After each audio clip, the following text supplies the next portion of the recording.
Yes, we are live now. Hello friends, this is Imanshi and welcome to Let's Learn. Hopefully आप सभी बढ़िया होंगे, मस्त होंगे, जबरदस्त होंगे. सभी गुड इवनिंग, नमस्कार, राम राम, सत श्री अकाल, अस्सलाम वालेकुम. What you feel connected with.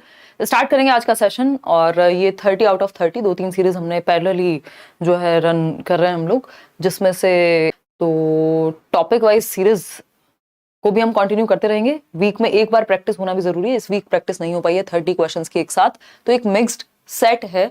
I think ये 10 जनवरी का पेपर 1 है. अभी 2023 में जो एग्जाम्स आपके हुए हैं, ऑनलाइन एग्जाम सीटेट का जो पेपर हुआ है, और अच्छे टॉपिक्स हैं. सारे के सारे टॉपिक 30 क्वेश्चंस में कवर हो जाएंगे. पोल में आप आंसर करेंगे इसको एक टेस्ट की तरह लेकर के. टेलीग्राम चैनल पे आपको मिल जाएगा पीडीएफ. हालांकि कई सारे पीडीएफ एक साथ पेंडिंग है, बट मिल जाएंगे इवेंचुअली. लाइक शेयर सब्सक्राइब आप कर देंगे. इसके अलावा फर्स्ट क्वेश्चन पे चलते हैं, बहुत ज्यादा बातें किए बिना, और पोल में आप जवाब देंगे, पढ़ेंगे सवाल को और आंसर करेंगे.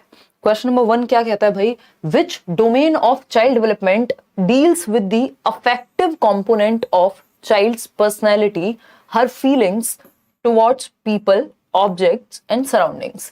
यानी बाल विकास का कौन सा क्षेत्र बच्चों के व्यक्तित्व के भावात्मक घटक से संबंधित है. अब देखो हिंदी में ये इजी हो गया, अदरवाइज इसी को अगर ये संवेगात्मक लिख देते तो कई लोग कंफ्यूज नजर आते, है ना. अफेक्टिव एस्पेक्ट या फिर भावात्मक घटक से संबंधित है, जैसा कि व्यक्तियों, वस्तुओं व उसके आसपास के प्रति बच्चों की भावनाओं की बात अगर होगी तो वो विकास के किस पहलू, किस प्रकार में आएगी, किस पक्ष में आएगी. अब इसको विकास का आपसे पूछ सकता है किस डोमेन में आएगी, आपसे पूछ सकता है किस टाइप ऑफ डेवलपमेंट से जुड़ी हुई है ये बात, है ना.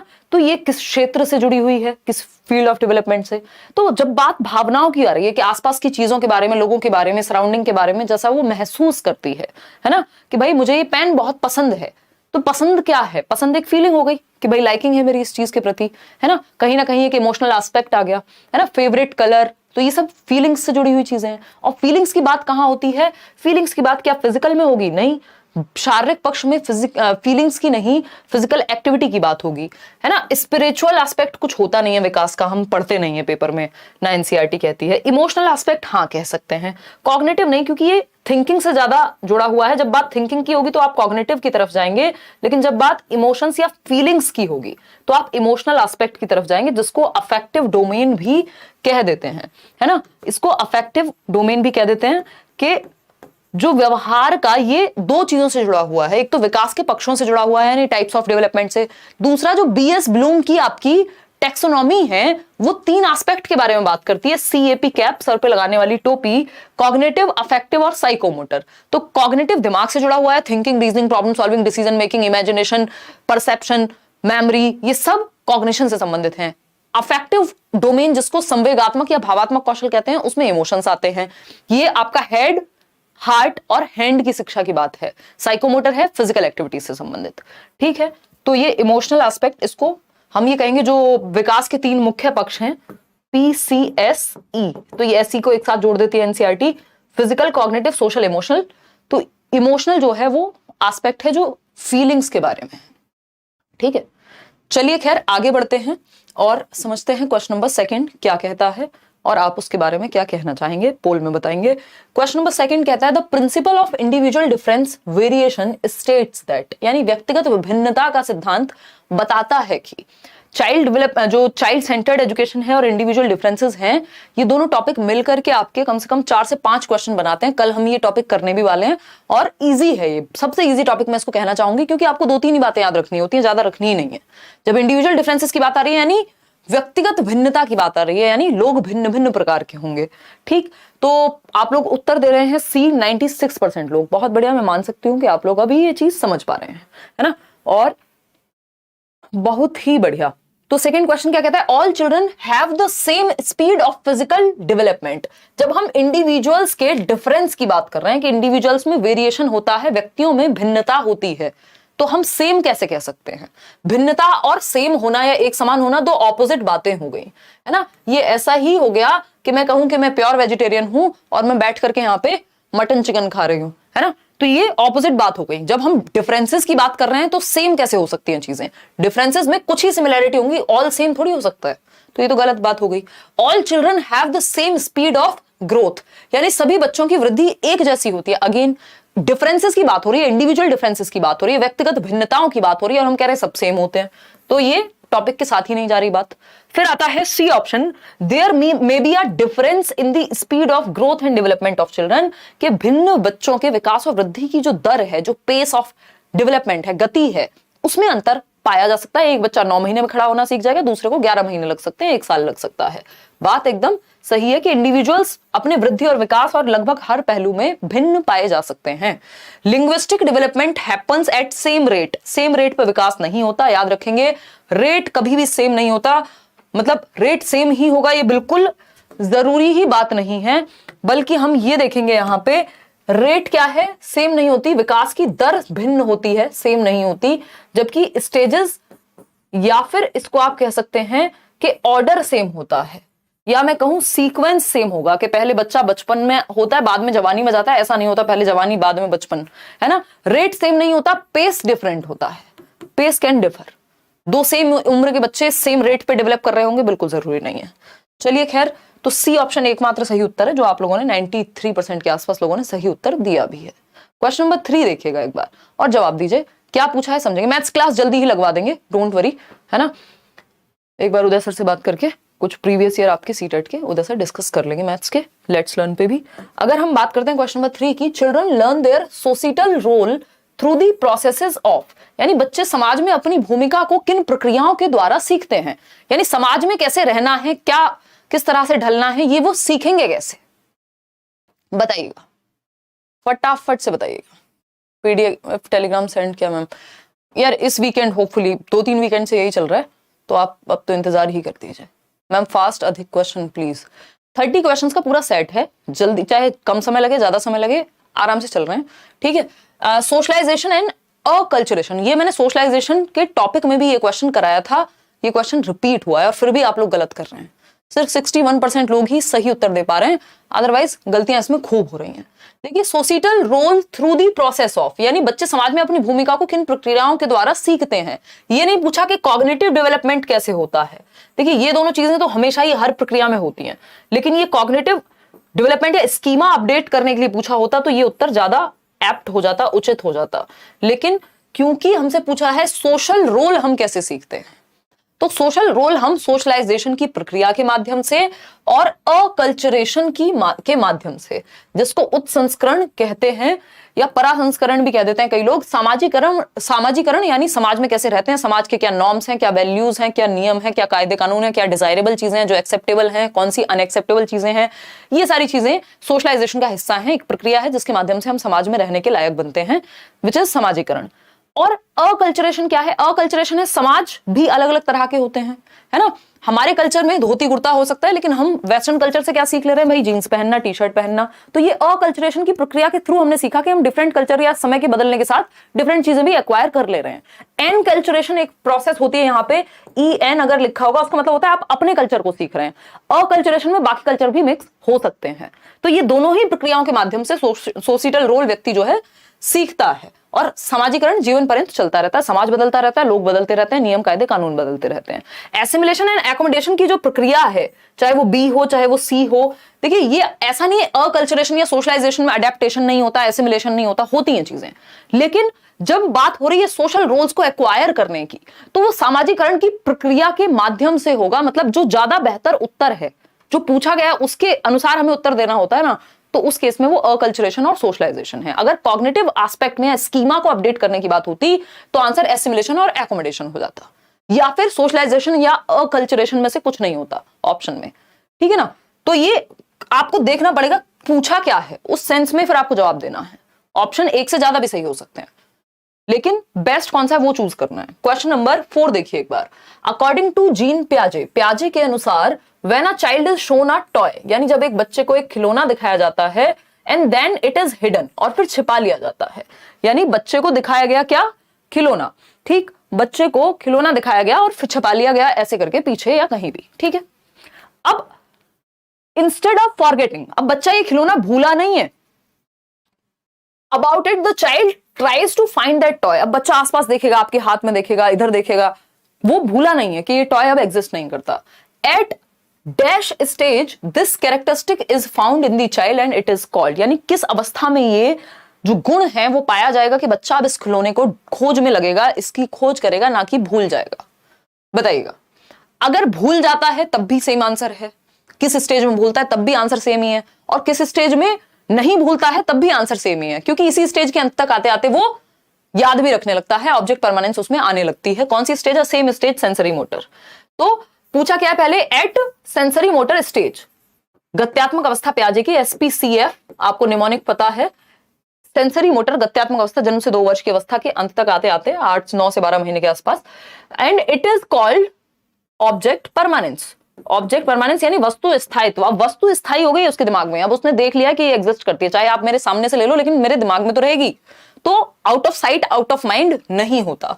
तो सेंसरी मोटर स्टेज में ऑब्जेक्ट परमानेंस वो अचीव कर लेता है। कमी या लैक ऑफ ऑब्जेक्ट परमानेंस भी इसी स्टेज की शुरुआत में है और अंत में इसी में अचीव भी कर लेगा। ठीक है, प्री ऑपरेशनल इसका सही उत्तर नहीं होगा, कॉन्क्रीट ऑपरेशनल तो बिल्कुल पॉसिबल ही नहीं है। ठीक है, ऐसा नहीं है प्री ऑपरेशनल में ऑब्जेक्ट परमानेंस हो नहीं रही है, लेकिन गुण किस स्टेज का है बात उसकी चलेगी।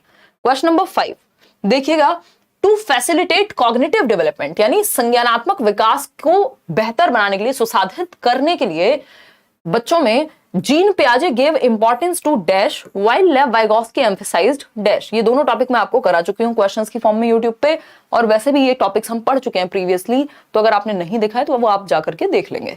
ठीक है ना, और फिर लाइक और शेयर भी कर देंगे जब उस सेशन को देखेंगे, इस सेशन को देखेंगे। अभी भी जितने भी लोग देख रहे हैं 10,165 अभी हम जुड़ गए हैं 11 मिनट में, तो सिर्फ 2800 लोगों ने लाइक शेयर किया है। ये एकदम जस्टिफिएबल नहीं है, है ना।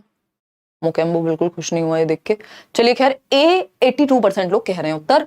तो टू फैसिलिटेट कॉग्निटिव डेवलपमेंट, पियाजे क्या कहेंगे? एक्टिविटी कराओ बच्चे को, ठीक है। जबकि वाइगोस्की कहेंगे लैंग्वेज, ठीक बात है, लेकिन हम फिर से चेक कर लेते हैं। पियाजे लैंग्वेज पे फोकस करेंगे, वाइगोस्की एक्टिविटी पे। तो जब हमें पता है MESE, ये 4 मुख्य फैक्टर्स हैं पियाजे की थियोरी में। मैचुरेशन यानी बायोलॉजिकल मैचुरेशन, एक्सपीरियंस जिसको एक्टिविटी कह देते हैं, सोशल इंटरेक्शन और इक्विलिब्रेशन। तो अब इसमें लैंग्वेज की बात तो नहीं है इन 4 फैक्टर्स में। तो हमें इतना पता है कि और वाइगोस्की लैंग्वेज को एक टूल मानते हैं। उनकी तो थियरी में 3 चीजें हैं, सोसाइटी, कल्चर और लैंग्वेज। तो हम ये कहें कि पियाजे ने लैंग्वेज को इंपॉर्टेंस दी है और वाइगोस्की ने एक्टिविटी को, तो ये गलत बात हो जाएगी। ऐसा नहीं वाइगोस्की ने एक्टिविटी को मना कर दिया, लेकिन जो मेन फैक्टर्स हैं उसमें ये बात नहीं है। वहां सोशल इंटरेक्शन है जो एक्टिविटी के नाम पे। रिवॉर्ड पनिशमेंट की बात दोनों में से कोई नहीं करता। तो क्रियाएं करने व भाषा, भाषा की बात कौन करेगा? पियाजे करेंगे। ये आज डिस्कनेक्ट हो रहा है बीच बीच में, कुछ तो पंगा है। तो पियाजे एक्टिविटी की बात करेंगे, वहीं वाइगोस्की जो है वो लैंग्वेज की बात करेंगे। ए option is the right answer over here. आगे बढ़ते हैं क्वेश्चन नंबर 6 पर। देखते हैं क्वेश्चन नंबर 6 क्या कहता है और आपके मन में क्या जवाब है इसको लेकर के। लॉरेंस गोल्डबर्ग का एक क्वेश्चन है, मॉरल डेवलपमेंट की थियरी इन्होंने दी थी। The good boy good girl stage of moral development यानी नैतिक विकास की अच्छा लड़का अच्छी लड़की अभिविन्यास की जो अवस्था है उसकी मुख्य विशेषता क्या है? देखते हैं किस ऑप्शन को देख करके आप पता लगा पाएंगे कि व्यक्ति या बच्चा जो है वो अच्छा लड़का अच्छी लड़की अभिविन्यास के अंतर्गत है। पहला ऑप्शन है सीइंग रूल्स एज फिक्स्ड यानी रूल्स जो हैं वो फिक्स्ड होते हैं और एब्सोल्यूट होते हैं। बट ये तो 4th स्टेज है, लॉ एंड ऑर्डर कहते हैं इसको, या फिर सोशल ऑर्डर मेंटेनिंग कहते हैं। तो इसकी बात तो यहाँ नहीं हो रही, यहाँ तो गुड बॉय गुड गर्ल की बात हो रही है। अच्छा लड़का अच्छी लड़की यानी प्रेज यानी प्रशंसा की बात होगी। Wanting to be respected by others and trying to do what will please others, बिल्कुल सही बात है कि दूसरों के द्वारा सम्मान प्राप्त करने की चाह है और वह करने की कोशिश जो दूसरों को खुश करे। आपको खुशी हो रही है नहीं हो रही फर्क नहीं पड़ता, but good boy nice girl बनना है किसी की नजर में, पेरेंट्स की नजर में, टीचर की नजर में, दोस्तों की नजर में, व्हाटएवर। तो इसी को good boy nice girl orientation कहते हैं। 3rd स्टेज है ये। क्या है ये? 3rd स्टेज है। कोलबर्ग की 6 स्टेजेस में से तीसरी स्टेज है और दूसरा लेवल है कन्वेंशनल लेवल जिसको हम कहते हैं। Feeling that it is their duty to uphold laws and rules for their own sake, नहीं ठीक। 5th stage believing in abstract universal principles which are valid for all humanity, ये again फिर 3rd level पे चले गए। तो answer क्या सही हुआ? सिर्फ बी ही सही है जो गुड बॉय नाइस गर्ल की बात करेगा। समझते हैं क्वेश्चन नंबर 7। क्वेश्चन नंबर 7 क्या कहता है? लेव वाइगोस्की बिलीव्स इन यानी वाइगोस्की किस चीज में विश्वास रखते हैं? वाइगोस्की के अकॉर्डिंग कौन सा एक कथन जो है वो सही होगा? बताइए। मून मून मून कोई कह रहा है, शिवानी पढ़ लो पढ़, नहीं तो सारे चांद तारे नजर आएंगे पेपर में। फिर देखिएगा एक बार, अगर हम बात करें लेव वाइगोस्की की तो उनके अनुसार कौन सा एक स्टेटमेंट सही होगा? पहला ऑप्शन है exploring what is currently beyond the children's capabilities but what they can do with support यानी यह देखना कि वर्तमान में बच्चों की क्षमताओं से परे क्या है, यानी आज वो क्या नहीं कर सकते, currently beyond the children's capabilities, यानी खुद से सीटेट क्लियर नहीं कर पा रहे, एक अटेम्प्ट दे के देख लिया या समझ नहीं आता कैसे पढ़ें, but what they can do with support, लेकिन सपोर्ट मिल जाए, लेट्स लर्न का नोट्स मिल जाए, प्रीवियस ईयर क्वेश्चन का एनालिसिस ऐसे कोई करके बता दे तो क्या हो जाएगा, पेपर क्लियर हो जाएगा। तो अपने आप वो नहीं कर पा रहे हैं, बट मदद मिल जाएगी तो कर लेंगे। Limiting children to their current capabilities, यानी जो उनकी आज की वर्तमान, ये पता नहीं क्या दिक्कत है, फिर वो नया नहीं सीख पाएंगे, मतलब जो आज की क्षमताएं बस उसी पे फोकस करो, कुछ नया या आगे बढ़ने की बात छोड़ ही दो, तो ऐसा नहीं होता, ठीक है ना, ये गलत हो जाएगा। फिर आता है C option, focusing only on what the child can do alone and without any help, यानी इस बात पे फोकस करना सिर्फ कि बच्चा अकेले क्या कर सकता है बिना किसी मदद के, तो इस बात पे नहीं, फिर मदद की भी बात होती है। वाइगॉस्की तो सोसाइटी, कल्चर, इनके इंटरेक्शन, हेल्प की बात करते हैं, स्कैफोल्डिंग की बात करते हैं। Aiming to teach concepts that are way beyond the zone of proximal development, यानी ZPD से बहुत दूर हैं जो कॉन्सेप्ट, बहुत दूर पे दिक्कत हो जाएगी। क्यों? क्योंकि वो बच्चे की पहुंच से ही दूर हो गए, वो मदद से भी नहीं सीखे जा सकते अगर वे बियॉन्ड है, तो थोड़ा सा ही आगे होने चाहिए बच्चे की रीच से, ताकि हल्के से मुश्किल उसको लगे, लेकिन ऐसा नहीं होना चाहिए कि उसको दूर दूर तक कुछ समझ में ही ना आए। अगर आप वो डायरेक्टली उसको समझाने लग जाएंगे जो दूर दूर तक भी समझ ना आए, तो फिर वो समझाने से या हेल्प से भी नहीं समझेगा। आपको जो पास का दायरा है उसमें सिखाना होता है, प्रॉक्सिमल डेवलपमेंट में, ना कि प्रॉक्सिमल डेवलपमेंट से दूर जाकर के सिखाना होता है। तो डिफिकल्टी लेवल उतना ही रखना है जितना समझ में आ सके। तो यह देखना कि वर्तमान में बच्चों की क्षमताओं से परे क्या है, लेकिन वो समर्थन के साथ कर सकते हैं, यानी they can not do it without help but can do it और achieve something with the help of the more knowledgeable other. इतनी बात क्लियर है? A option is the right answer over here. आगे बढ़ेंगे नेक्स्ट क्वेश्चन पे। Next question क्या है? Question number है 8। अगेन वाइगॉस्की से क्वेश्चन है। Lev Vygotsky viewed cognition as inherently. लेव वाइगॉस्की संज्ञान को किस प्रकार से समझते हैं, यानी कॉग्निशन के बारे में वाइगॉस्की का क्या विचार है। और आपको पता है इनकी थियरी जो है वो कॉग्निटिव डेवलपमेंट की थियरी है, जिसका नाम सोशियो कल्चरल अप्रोच है, सामाजिक सांस्कृतिक सिद्धांत है। बट ये कहते हैं समाज और संस्कृति के द्वारा अन्योन्य क्रिया करके, अंतः क्रिया करके, उनके साथ इंटरेक्शन करके बच्चे का संज्ञान, उसकी समझ, उसकी थिंकिंग, रीजनिंग, ये सारी एबिलिटीज क्या होती है, बढ़ती हैं। ये क्या हो रहा है यार, पता नहीं, आज तो कुछ तो नेटवर्क का कुछ तो पंगा है, क्या इशू है ये नहीं पता मुझे, बीच बीच में डिस्कनेक्ट हो रहा है, आपका जो ये कनेक्शन है ब्रेक हो रहा है। Lev Vygotsky viewed cognition as inherently genetic होता है। वाइगॉस्की तो जेनेटिक्स की, मैचुरेशन की और बायोलॉजी की बात भी नहीं करते, है ना, इंडिविजुअल, जबकि इनको इस बात पे क्रिटिसाइज भी किया जा चुका है, ये इनका क्रिटिसिज्म भी है कि ये बायोलॉजिकल एज की आपने इनकी पूरी थियरी में कहीं बात नहीं हुई, वो बस भाषा के कॉन्टेक्स्ट में, वो भी ऐसा नहीं है कि एकदम से समझ आ जाएगी, वो नेचुरली हो रही हैं चीजें। इंडिविजुअलिस्टिक एंड एक्टिविटी बेस्ड, यानी इंडिविजुअलिस्टिक बात करेंगे भाई, जो व्यक्ति सोसाइटी कल्चर की बात कर रहा है वो इंडिविजुअल सीखने की बात करेगा, ग्रुप में सीखने की बात करेगा, ग्रुप में सीखने की बात करेगा। यूनिवर्सल एंड इनवेरिएंट, देखिए ये यूनिवर्सल इनवेरिएंट कौन बात करता है, जो स्टेजेस की बात करे कि दुनिया में पूरी यही स्टेजेस होती हैं, बट ये तो कह रहे हैं कल्चर का प्रभाव पड़ेगा, जिस संस्कृति में आप रह रहे हैं उस पर आपके विकास का प्रभाव पड़ेगा, जिस समाज में आप रह रहे हैं उसका प्रभाव पड़ेगा। तो ये तो बात गलत हो गई, सबके लिए एक जैसा थोड़ा ही हुआ फिर विकास। सोशल एंड लैंग्वेज बेस्ड, यानी सामाजिक व भाषा आधारित है जो संज्ञान है, कि हम अपने संज्ञान को विकसित करते हैं, क्या किताबें हम पढ़ रहे हैं, क्या बातें हम कर रहे हैं, किस भाषा का प्रयोग हम कर रहे हैं, तो भाषा के माध्यम से हम अपने संज्ञान, अपनी समझ को विकसित करते हैं, और किस समाज या किन लोगों में हम इंटरेक्ट कर रहे हैं।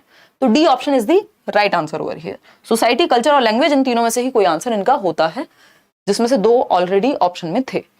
अब आता है 9th question. In a child centered classroom, यानी एक बाल केंद्रित कक्ष में टीचर को क्या करना चाहिए, शिक्षिका को क्या करना चाहिए, बताइएगा फटाफट से। कोई कह रहा है पंजाब से हैं, क्या BPSC फिल कर सकते हैं। उसमें ना कई लोगों को गलतफहमी है कि उसमें तो लिखा हुआ है भारत का नागरिक हो, भारत का नागरिक एज वेल एज, मतलब आप ठीक ठाक नागरिक हैं, उसमें ऐसा भी कुछ मेंशन्ड है कि आप क्रिमिनल और वो सब नहीं है, मतलब नॉर्मल एक नागरिक हैं भारत के, और दूसरा स्थायी नागरिक होंगे आप किसके, बिहार के। तो भारत के नागरिक हैं तभी आप बिहार के नागरिक भी हो पाएंगे, है ना, तो या बिहार के नागरिक हैं तो भारत के नागरिक ऑटोमेटिक होंगे, दोनों चीजें मतलब इंटर रिलेटेड हो गई। तो ऐसा नहीं है कि बाहर वाले फिल कर सकते हैं, उसमें ऐसा नहीं लिखा हुआ है। और वो 31 अगस्त है डेट, वो भी मैंने लास्ट में आपको दिखाया था, बोलने में वो 1 अगस्त मुझे याद रह गई है, जो लास्ट ईयर है आपका सेकेंड ईयर में। In a child centered classroom the teacher, बाल केंद्रित शिक्षा में बच्चा एक्टिव होगा और टीचर क्या होगा, टीचर भी एक्टिव होगा। देखते हैं क्या होगा। Classifies the learners on the basis of their abilities, abilities के बेस पे बांट देता है, नहीं सेग्रीगेट नहीं करते बच्चों को। यूजेस फियर, डराएगा नहीं। कंसिडर्स हर सेल्फ और himself as the ultimate source of knowledge, ये तो ट्रेडिशनल क्लासरूम में होता था। एक होता है क्या आपका चाइल्ड सेंटर्ड क्लासरूम, ये मैंने डिस्कस किया हुआ है यूट्यूब पे भी, बैचेस में भी अभी हम करेंगे डिस्कस। ट्रेडिशनल क्लासरूम, पारंपरिक टीचर सेंटर्ड क्लासरूम, वहां टीचर को सब कुछ आता है और वो ज्ञान भर देगा बच्चे में, ये अप्रोच पहले हुआ करती थी। चाइल्ड सेंटर्ड में बच्चे और टीचर दोनों मिलकर के नॉलेज को, ज्ञान को सृजित करते हैं या कंस्ट्रक्ट करते हैं। तो pays individual attention to each learner, ये बात एकदम सही है कि प्रत्येक शिक्षार्थी पर व्यक्तिगत ध्यान देने की कोशिश जो है टीचर करेगा। चाइल्ड सेंटर्ड का मतलब है कि चाइल्ड सेंटर में है, तो चाहे वो 30 बच्चे हों। अब हमारे देश में स्थिति ये है कि बहुत ज्यादा एडमिशंस, एनरोलमेंट बहुत ज्यादा हो जाता है, अदरवाइज एक सीमित मात्रा में बच्चे होने चाहिए जिससे कि हर बच्चे पे ध्यान दिया जा सके। ठीक है ना, क्लियर है जी बात? हाँ अच्छा ठीक है, पढ़ाई कर लो अंशु सिंह। देखिए, तो D option is the right answer. आगे बढ़ेंगे क्वेश्चन नंबर 10 पर। हार्वर्ड गार्डनर, एक क्वेश्चन गार्डनर से आता ही है। हार्वर्ड गार्डनर बिलीव्ड दैट, यानी हार्वर्ड गार्डनर का क्या मानना था, बताइए। Each individual possesses different types of intelligences in varying degrees, यानी वो मानते थे कि प्रत्येक व्यक्ति के पास अपना अलग अलग मात्रा में विभिन्न प्रकार की बुद्धि होती है। देखिए, बी ऑप्शन है intelligence is pre determined and fixed at birth. इस बात के अगेंस्ट है गार्डनर के फिक्स्ड है जो बुद्धि है आपकी, या प्री डिटर्मिन्ड है, पहले से सुनिश्चित है ना, या एक सिंगल एंटिटी है बुद्धि, आईक्यू स्कोर है बुद्धि। इन सब चीजों को बिल्कुल सिरे से नकारते हैं गार्डनर। वो कहते हैं ये क्या है, एक एबिलिटी है जो अलग अलग मात्रा में अलग अलग लोगों में हो सकती है, या कई प्रकार की बुद्धि एक व्यक्ति में हो सकती है, बस मात्रा या डिग्री का जो अंतर है वो हो सकता है, ज्यादा हो किसी में कम हो किसी चीज को लेके। Each individual possesses only one type of intelligence, ऐसा उन्होंने नहीं कहा, मल्टीपल टाइप्स ऑफ इंटेलिजेंसेस हो सकते हैं, किसी एक में आप अच्छे हो सकते हैं बहुत ज्यादा, लेकिन ऐसा नहीं है कि एक ही प्रकार की बुद्धि है किसी में। Intelligence is a general ability to adapt to certain situations, ये जनरल एबिलिटी है, ये भी इन्होंने नहीं कहा। जनरल एबिलिटी की बात एल्फ्रेड बिने करते हैं कि एक सामान्य तत्व होता है बुद्धि का जो हर जगह पे काम आएगा, मैथ में अच्छे हैं तो हर चीज में अच्छे होंगे। प्रत्येक व्यक्ति के पास अलग अलग मात्रा में विभिन्न प्रकार की बुद्धि होती है। ये बात जो है गार्डनर कहते हैं कि हो सकता है आपको डांस में, आपके पास बहुत अच्छी बॉडीली काइनेस्थेटिक बुद्धि नहीं है, तो हो सकता है आप डांस में अच्छे ना हो सकता है आप में म्यूजिकल इंटेलिजेंस हो सकता है आप खिचड़ी हो सबकी, थोड़ी थोड़ा सब कुछ हो आप में, है ना। तो वेरिंग डिग्री का अंतर होता है, लेकिन अलग अलग प्रकार की बुद्धि आप में हो सकती है। आगे बढ़ते हैं क्वेश्चन नंबर 11। क्या कहता है ये, अगेन वाइगोस्की का क्वेश्चन। देख रहे हैं आप, एक सेट में 3 क्वेश्चन तो अभी तक वाइगोस्की के आ चुके हैं। अकॉर्डिंग टू लेव वाइगोस्की, प्राइवेट स्पीच निज वाक, याद करो कौन सी स्टेज है ये, याद आ रहा है, कुछ नहीं आ रहा भाई? 2 से 3 से 6 भी आ जाता है कई बार पेपर में, नहीं तो 2 से 6 आप इसको लगा के चलो, ठीक। निज वाक, ईगोसेंट्रिक स्पीच जो प्री ऑपरेशनल में आती है पियाजे के अनुसार, तो helps the students to regulate their thinking, यानी विद्यार्थियों की सोच को विनियमित करती है जो निजी संवाद है। या फिर B option, does not impact student thinking पे कोई प्रभाव नहीं पड़ता। अब जो व्यक्ति, खिचड़ी है हमारी तो, हाँ ज्यादातर लोगों का यही होगा, सोसाइटी, कल्चर, लैंग्वेज, है ना, अपना भी कुछ ऐसे ही है। देखिए, तो लिंग्विस्टिक इंटेलिजेंस की अगर हम बात कर रहे हैं, जो व्यक्ति अपनी थियोरी में 3 महत्वपूर्ण चीजें हैं बीपीएल की तरह, एससीएल बोले तो सोसाइटी, कल्चर, लैंग्वेज। तो जब लैंग्वेज इतनी इंपॉर्टेंट है वाइगोस्की के लिए, तो क्या वो ये कहेंगे कि कोई इंपैक्ट नहीं होता थिंकिंग पे? जबकि वो तो कह रहे हैं लैंग्वेज से कॉग्निटिव डेवलपमेंट होगा, टूल है language, is a tool for cognitive development. Hinders the students thinking, तो लैंग्वेज से क्या है, हिंडर हो जाएगी, यानी प्राइवेट स्पीच से हिंडर, यानी रुकावट बन जाएगी थिंकिंग में। जबकि थिंकिंग भाषा से होगी या किससे करेंगे? इंक्रीजेस स्टूडेंट्स ईगोसेंट्रिसिज्म की बात पियाजे कर रहे हैं, वाइगोस्की नहीं कर रहे हैं, ठीक है। समझना होगा क्वेश्चन को, कोई तो डी लिख रहा है जबकि डी हो नहीं सकता, डी फॉर डॉग भी बनाया है ना। क्रिएटिविटी तो पूरी लगा दी आपने, लेकिन उत्तर गलत दे दिया सरकार। नाम क्या है आपका? विकास कुमार। चलिए, तो आंसर क्या है इसका? मतलब आप लोगों ने 54% लोगों ने डी उत्तर दे दिया। कौन से सस्ते नशे हैं भाई ये, है? कमाल कर दियो, बहुत बढ़िया। चिंटू देखिए, ए ऑप्शन सही है इसमें, डी नहीं। एतिश्री रॉय, बहुत बढ़िया नाम है आपका। देखिए, helps the students to regulate their thinking, ये मैंने आपको प्राइवेट स्पीच बताते समय भी बताया था कि सोच को रेगुलेट करने में, प्राइवेट स्पीच जब हम खुद से बात कर रहे हैं, खुद को ही डायरेक्शन दे रहे हैं, खुद से बात करके कि नहीं यार हिमांशी ये वाला नहीं, ये वाला सही होना चाहिए। जब आप पेपर में ऐसे बोल के बातें कर रहे होते हैं तो आप खुद को दिशा दे रहे होते हैं, आप अपनी थिंकिंग को रेगुलेट कर रहे होते हैं। जब आप बात कर रहे होते हैं खुद से बोल करके, आप सेल्फ डायरेक्शन, सेल्फ रेगुलेशन का काम कर रहे होते हैं वहां पे। ऐसा नहीं है कि इससे ईगो सेंट्रिज्म बढ़ जाएगा कि बस आप अपने ही बारे में सोचेंगे, ऐसा नहीं है। जब वो बच्चा एक पजल को सॉल्व करते समय बात कर रहा है यार ये पीले वाला नहीं नीले वाला लगाना है, तो वो एक प्रॉब्लम को सॉल्व करने की बात कर रहा है, तो उसकी जो सोच है वो उसके प्रॉब्लम सॉल्विंग को बेहतर कर रही है, उसकी थिंकिंग को एक दिशा दे रही है। ठीक है ना। तो ये डी कैसे हो सकता है, मतलब ये आपने क्या सोच के उत्तर दिया है, ये प्याजे के कॉन्टेक्स्ट में समझ आता। वो तो वाइगॉस्की तो ईगोसेंट्रिज्म की बात ही नहीं करते। पूछा है अकॉर्डिंग टू वाइगॉस्की, इतना बड़ा बड़ा लिखा हुआ है, फिर भी आप लोगों ने ये काम किया है, तो मुझे कहना ही पड़ा क्या करें। देखिए, तो प्याजे की अगर हम बात करें तो आत्म केंद्रीयता की बात वही करते हैं, ईगोसेंट्रिक होने की, कि बच्चा सेल्फ सेंटर्ड है। यहां ऐसा नहीं होगा, क्योंकि वाइगॉस्की के अनुसार जो लैंग्वेज है या प्राइवेट स्पीच है, खुद से बोल बोल के बात करना, ये रेगुलेट करता है बच्चे की थिंकिंग को, दिशा देता है, डायरेक्शन देता है। क्वेश्चन नंबर 12 देखिएगा। अब ये तो पेट पे बाण मारने वाला सवाल है, इसमें तो कई लोग घायल ही हो जाएंगे। असर्शन यानी ये है क्या, एक प्रॉब्लम आपके सामने रखी है, कथन जिसको हम कहते हैं, और दूसरा इसका रीजन दिया जाता है कि इस प्रॉब्लम का या इस स्टेटमेंट का ये रीजन हो सकता है या नहीं। तो आपको देखना है, बताइए, नोट्स में 3 से 6 साल है ना, फर्क नहीं पड़ता उससे। उसका बेसिकली आपको बस ये देखना है, वो पेपर में कभी 1 साल ऊपर या 1 साल नीचे, उससे कोई दिक्कत नहीं है, 3 से 6 ही आप मान के चलो। भाई वही बात ईगोसेंट्रिक की 2 से शुरू हो जा रही है प्याजे की थियरी में, तो ऐसा भी हो सकता है कई जगह पे आपको 2 साल भी देखने को मिल जाए, तो अर्ली चाइल्डहुड भी ध्यान रख सकते हो आप, उससे कोई फर्क नहीं पड़ता। कोई कह रहा है मैम बहुत भेदभाव करते हैं, ऐसा नहीं है यार, ऐसी बातें नहीं सोचते। 78% लोग ए कह रहे हैं। हाँ, ये तो आपको लगता है अक्कड़ बक्कड़ बम्बे वो सबसे पहले जो दिख जाए वही है सही, ANRR राइट है। असर्शन यानी कथन। अब इसको सॉल्व करने की अप्रोच है ना, कि स्टेटमेंट क्या है, प्रॉब्लम क्या पोज की है। शिक्षिकाओं को यह मानना चाहिए कि उनके जेंडर से अनपेक्ष सभी बच्चों में तार्किक, गणितीय व भाषाई कौशल होते हैं। यानी टीचर्स को यह कंसीडर करना चाहिए कि जेंडर मैटर नहीं करता, हर एक बच्चा लॉजिकल एबिलिटी और मैथमेटिकल एबिलिटी रखता है। Teachers should believe that all children irrespective of their gender have the potential for logico mathematical reasoning and possesses linguistic skills. यानी ऐसा नहीं है कि लड़कियां ही भाषा में अच्छी होंगे या लड़के ही गणित में अच्छे होंगे, इररिस्पेक्टिव ऑफ जेंडर, यानी जेंडर न्यूट्रल हो गई ये बात। लैंग्वेज या सब्जेक्ट कोई भी जेंडर का व्यक्ति सीख सकता है, बात तो फैक्ट है ना। ऐसा बिलीव मानना चाहिए टीचर को, बिल्कुल ऐसा है ना, ये बात क्या है, बिल्कुल सत्य है, ट्रू है, ठीक है। रीजन इसका पीछे क्या दिया है वो हमें चेक करना पड़ेगा। ये जो कथन है इसका सॉल्यूशन दिया क्या है, gender is a social construct.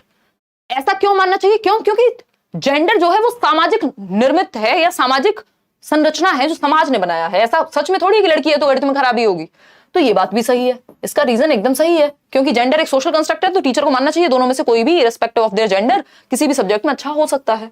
तो इसलिए क्योंकि ए भी सही था और इसका रीजन भी सही है, तो इसलिए ANRR राइट, और इसका रीजन भी सही है, तो करेक्ट एक्सप्लेनेशन है ए की आर जो है।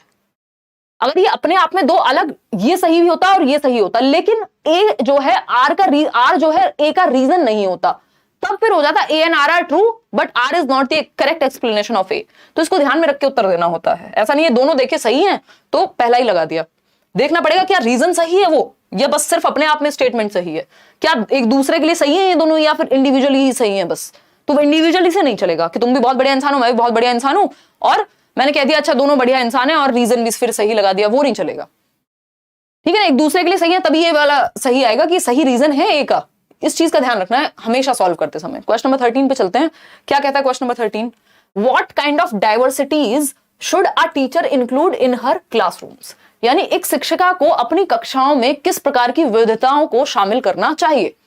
यानी कि आपकी क्लासरूम में बहुत सारे विविध बच्चे होंगे। विविध का मतलब क्या है, डिफरेंट, चाहे वो दिखने में हो, भाषा में हो, कल्चर में हो, कास्ट में हो, अपने इंटरेस्ट एप्टीट्यूड एटीट्यूड में हो, अलग अलग बच्चे हो सकते हैं, ठीक है ना विकास। तो अगर हम बात करें तो किस किस तरह की डाइवर्सिटी को आपको इंक्लूड करना चाहिए, यानी शामिल करना चाहिए किस प्रकार की विविधता को एक शिक्षिका के रूप में। इकोनॉमिक यानी आर्थिक रूप से कोई कमजोर है, कोई बहुत ही संपन्न है, कोई मिडिल क्लास है, कोई फर्क नहीं पड़ता, इंक्लूड करेंगे आप। रीजनल यानी क्षेत्रीय, किसी भी क्षेत्र से आ रहा है, इंक्लूड करेंगे आप। लिंग्विस्टिक, अलग अलग भाषा बोलते हैं बच्चे, इंक्लूड करेंगे आप। सोशियो कल्चर, अलग अलग सामाजिक सांस्कृतिक परिप्रेक्ष्य से आ रहे हैं, बिल्कुल सही बात है बच्चे। सॉरी, इंक्लूसिव एजुकेशन की जब हम बात कर रहे हैं या डाइवर्सिटी की जब हम बात कर रहे हैं, हम कह रहे हैं हर एक प्रकार की भिन्नता चलेगी, यूनिटी इन डाइवर्सिटी की बात करते हैं। तो फर्स्ट, सेकंड, थर्ड, फोर्थ चारों ही सही हैं। तो जब आप चारों में से किसी को नेगेटिव या एलिमिनेट नहीं कर पा रहे हैं तो डी ऑप्शन हो गया जिसमें चारों ऑप्शंस सही हैं। ये सबसे इजी क्वेश्चन था आज का। क्वेश्चन नंबर 14 देखिएगा और बताइएगा क्या है कहानी।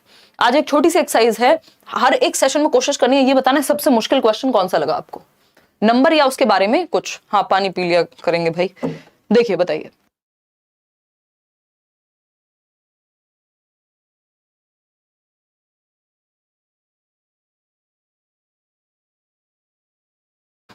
देखिए डी ऑप्शन कह रहे हैं 63% लोग। Which of the following statement कैरेक्टराइजेस assessment in a socio constructivist classroom. आपको पता है सोशियो कंस्ट्रक्टिविस्ट का मतलब है सामाजिक रचनात्मक या सृजनात्मक कक्षा कक्ष में। सामाजिक रचनात्मक क्या है? सोशियो कंस्ट्रक्टिविस्ट कौन है? वाइगॉस्की। तो ऐसा क्लासरूम जो सोशियो कंस्ट्रक्टिविस्ट थियरी पे बेस्ड है, उसकी विशेषता क्या होगी? या उसमें विशेषता भी नहीं, ये पूछा है उसमें आकलन कैसे करेंगे। यानी जब आप ग्रुप्स में सिखा रहे हैं तो आकलन जब जांचने की बात आएगी वो भी ग्रुप में ही करेंगे। सामाजिक सांस्कृतिक में ऐसी या सामाजिक सृजनात्मक में यही तो होगा, बच्चे एक्टिवली इन्वॉल्व होंगे ग्रुप में।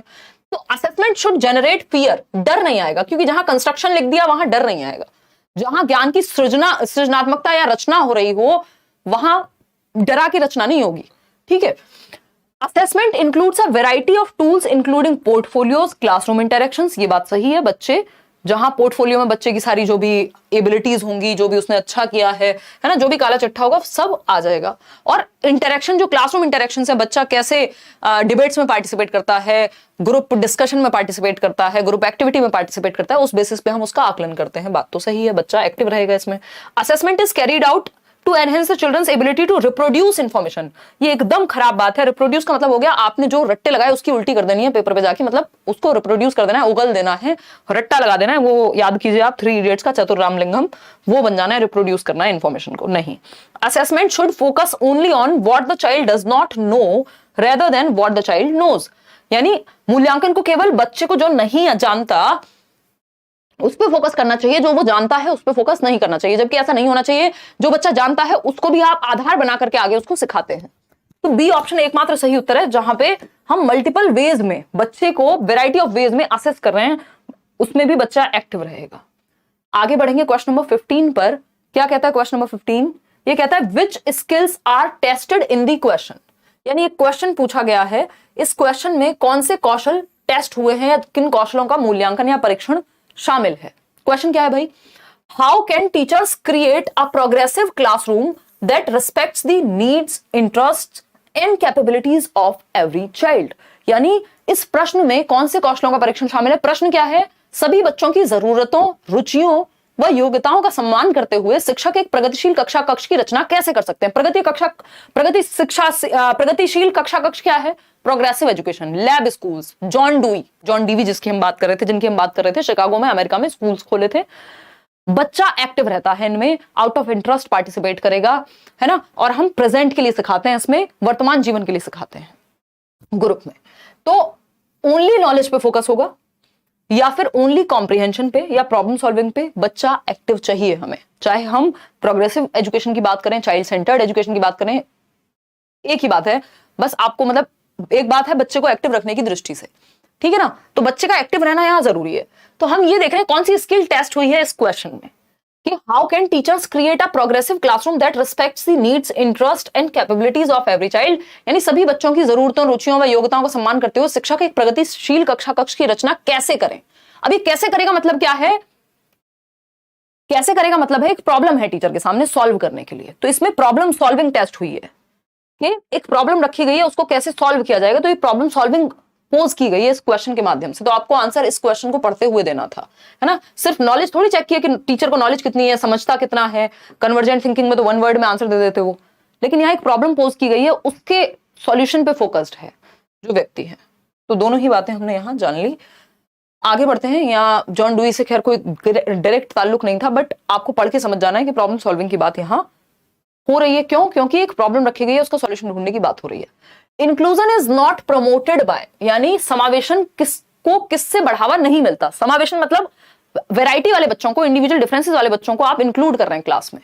तो कौन सी एक चीज है जो नेगेटिव होगी? Will not promote inclusive education. Flexible grouping, यानी लचीला समूह, डिफरेंट एबिलिटी वाले बच्चे एक ग्रुप में हो।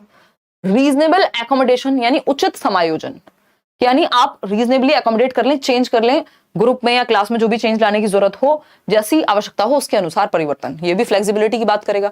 डिफरेंशिएटेड इंस्ट्रक्शन भी एक पॉजिटिव बात है कि आप बच्चे की नीड्स के अकॉर्डिंग उसको इंस्ट्रक्शन दे रहे हैं। डिफरेंट बच्चों की डिफरेंट नीड्स हो सकती हैं, तो स्टैंडर्ड इंस्ट्रक्शन नहीं होना चाहिए, डिफरेंशिएटेड इंस्ट्रक्शन होना चाहिए। लेकिन लेबलिंग एंड सेग्रीगेशन, बच्चे पे ठप्पा लगाना, तुम पास, तुम फेल, है ना, तुम तो ये, तुम तो वो, अगर आप सेग्रीगेट कर रहे हैं, अलग थलग कर रहे हैं कि तुम्हें दिखता नहीं है, तुम अलग बैठो सबसे, है ना, तुम ये वाले स्पोर्ट्स में नहीं इन्वॉल्व होगे, तुम ये काम नहीं करोगे, तो ये लेबलिंग एक तो आपने ठप्पा लगा दिया, किसी बच्चों को आप कह रहे हैं अच्छा जिसको दिखता नहीं है उसको आप अंधा कह रहे हैं, कुछ और कह रहे हैं, तो ये लेबलिंग एंड सेग्रीगेशन सबसे नेगेटिव बात है। इंक्लूजन का जस्ट ऑपोजिट है ये, कि आप इंक्लूड नहीं कर रहे हैं, सेग्रीगेट कर रहे हैं। तो D option is the right answer. Question number 17 देखिएगा एक बार और जवाब दीजिएगा। क्वेश्चन नंबर 17 है, what is the role of examples while teaching children from diverse backgrounds in elementary classes. यानी विविध कक्षा में जब आप या विविध पृष्ठभूमियों से आने वाले बच्चों को जब आप पढ़ा रहे हैं तो उदाहरणों का क्या योगदान है, और वो भी diverse backgrounds in elementary classes. तो कैसे उदाहरण होने चाहिए, रोल क्या है उदाहरणों का। पहला है, teacher should take only those examples that are given in the text book. तो सिर्फ टेक्स्ट बुक तक नहीं सीमित रहना, बियॉन्ड टेक्स्ट बुक जाना है, रियल लाइफ तक जाना है। Teacher should give examples and prompt children to bring examples from their lives. यानी शिक्षक को खुद उदाहरण देने चाहिए और बच्चों को उनकी निजी जिंदगी से उदाहरण देने के लिए प्रोत्साहित करना चाहिए, कि वो अपनी रियल लाइफ से बच्चे खुद प्रोत्साहित हो किसी चीज का उदाहरण देने के लिए। आप जेंडर पढ़ा रहे हैं तो उस पर उदाहरण हो आपके पास, आप एनवायरमेंट के बारे में बता रहे हैं तो बच्चों को भी मौका दे रहे हैं कि वो अपनी रियल लाइफ से वहां पर एग्जाम्पल्स पुट करें। बात तो सही लग रही है। सी ऑप्शन पढ़ते हैं, teacher should encourage only children from dominant groups to give examples. यानी जो डोमिनेंट ग्रुप हैं, जो ज्यादा प्रभावी हैं उस एरिया में या उस क्लास में, उन्हीं को मौका देंगे कि यही अच्छा बताएंगे, सबको मिलना चाहिए मौका। Teacher should focus on giving examples from her own experience. सिर्फ अपने एक्सपीरियंस से नहीं, बेटर यह है कि टीचर और बच्चे दोनों इन्वॉल्व हो। तो टीचर भी एग्जाम्पल दे और बच्चे भी क्या है यहाँ पे एग्जांपल्स अपने जीवन से जोड़ रहे हैं। तो ज्यादा बेटर ऑप्शन डी ऑप्शन से बी है, तो हम जो ज्यादा बेटर है उसके साथ जाएंगे, अदरवाइज डी गलत नहीं था। आगे बढ़ेंगे क्वेश्चन नंबर 18 पे। अगेन पेट पे बाण मारने वाला सवाल देखिए। क्वेश्चन नंबर 18 है, असर्शन यानी एक स्टेटमेंट है और इसका एक रीजन दिया है। स्टेटमेंट पढ़ते हैं पहले। Students with attention deficit hyper activity disorder, यानी एडीएचडी एक समस्या है ना, एक डिसऑर्डर है बच्चे को, attention deficit hyper activity disorder, यानी अटेंशन में कमी है, एक्टिव जरूरत से ज्यादा है, टिक के बैठ नहीं पाता। Benefit from a well designed approach that reduces visual and auditory distractions.